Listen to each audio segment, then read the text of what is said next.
Alright, figured you want a little video update since the last video, and today I was quite busy with this thing.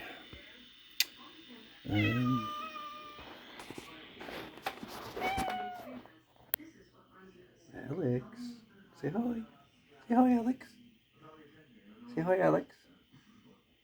Alex. Alex. Anyway, quite busy with this radio today. So I said I was going to build a new transmitter, which I did. This here is the old version that was in this thing. It has been removed. The new one has been installed down here. I couldn't get the circuit to do a thing, nothing, and I realized on the emitter there's supposed to be a 470 ohm resistor going to ground, and I was fighting with it and fighting with it, and I couldn't figure out why the damn thing would not oscillate no matter what I was doing. I changed out capacitors, resistors, I was doing all kinds of things with this thing, and I come to discover an hour or so later that instead of putting a 470 ohm resistor on the emitter to ground, I put a 470k ohm resistor, 470,000 ohm resistor in line. Yeah, so that kept that from working.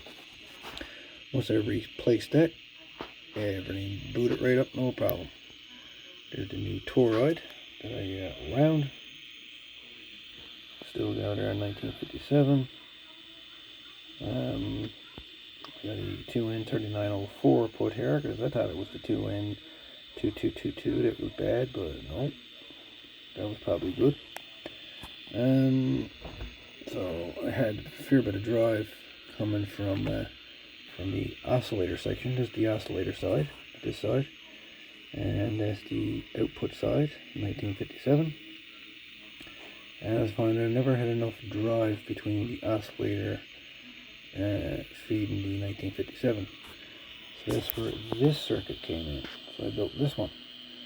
So there's an RF buffer slash driver. There's another 2N2222 inside of that. And basically all that's doing is taking the low signal, low RF drive from the oscillator, and it's amplifying it enough for the in order to drive the 1957 a bit better on the bass. That's the schematic of it. That's a 10 nanofarad capacitor. I did forgot to write it in there, but that circuit as it is there, that works perfect.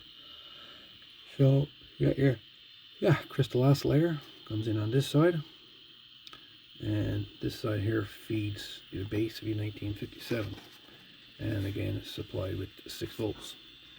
And new transmitter, so made a couple, or one change for sure, was this one here. I put a 1K between the base and ground on this one, and that worked. Anyway, so I managed to get all that working. Yeah, anyway, a long day.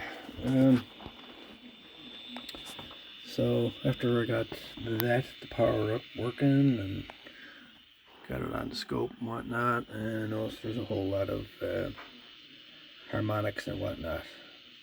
Well, this one here kind of helped out a little bit, but you know, it worked. These 2 coils didn't work great, but it worked. So then I went and built another version. So I got like a 32 to 420 picofarad capacitor right here, trimmer, and the one here on the right is a 4 to 30 picofarad. I have this little inductor in series. It's 10 turn ferrite slug. That's the low pass filter. And the microphone right here. Still got the LM386, and the audio output goes into the C1957 through an inductor. I want 50 microhenry, an orange one there. And I also got another inductor on the DC input feeding that transistor on the other side. But yeah. So basically I got two pieces of coax. This one piece of coax, this one here is audio input, or RF input to the driver. And RF output then turns around and dumps into the 1957. And the RF power from all of that then dumps into this filter, which goes into a dummy load that's sitting over here. I've done some calculations on the scope, and as it is right now, this transceiver is putting out 70 milliwatts. A whole lot of 70 milliwatts. A whole lot of power. A whole lot of flea power. I'll just put this in transmit so you can see the RF signal. So it's a nice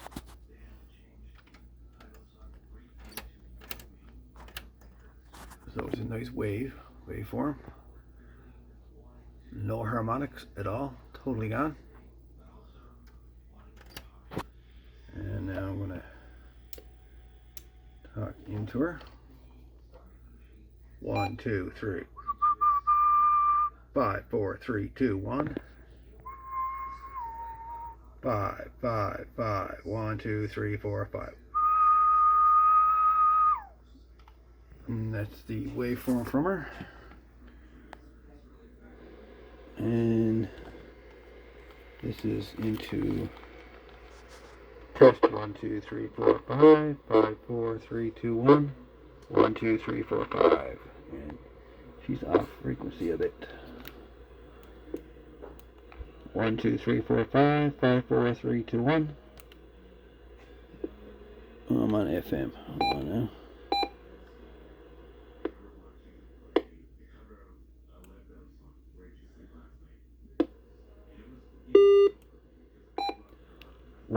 Oh, still on FM. I can hardly see that screen anymore, boys. There we go. 1, 2, 3, 4, 5. 5, 4, 3, 2, 1. 1, 2, 3, 4, 5. 5, 4, 3, 2, 1. Test, test, test. 1, 2, 3, 4, 5. 5, 4, 3, 2, 1. 1, 2, 3, 3, 2, 1. Testing, testing. 1, 2, 3, 4, 5. 5, 4, 3, 2, 1. 1, 2, 3. 1, 2. Test 1, 2. Audio.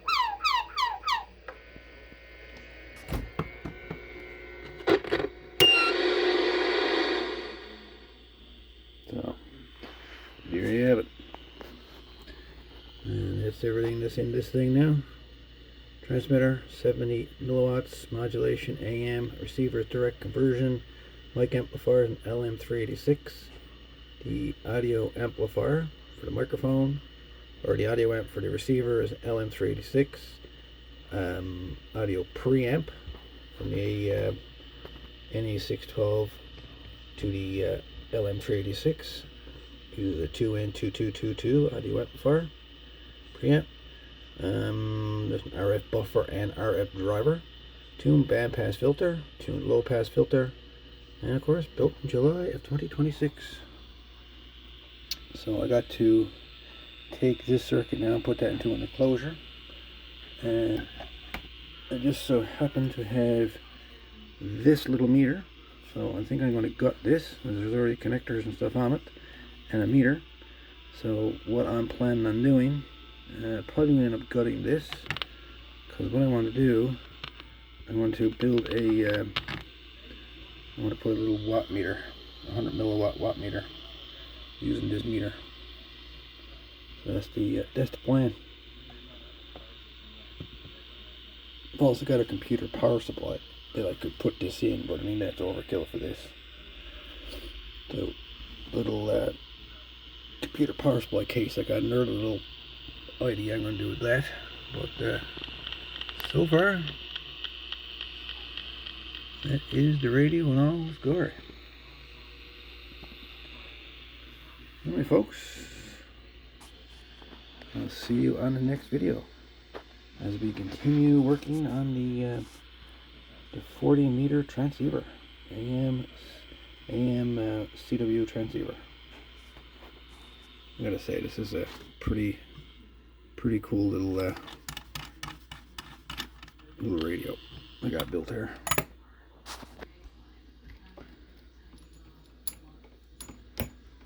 Let's put her on an antenna right quick.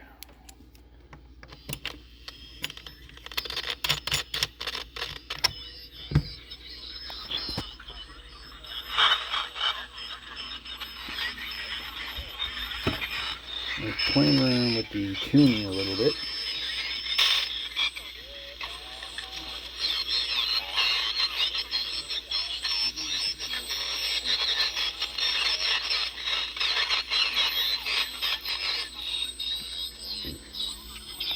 Yeah, it's still limited. I got an inductor in series with the tuning cap there now that gives me a little bit more.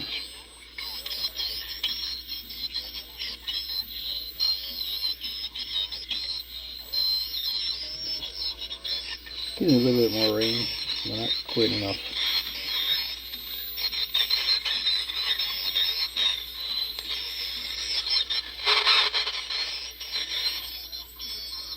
Anyway, folks,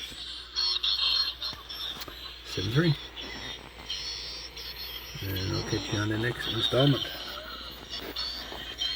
We're not done with this thing quite yet. See you in the next one. Thanks for watching.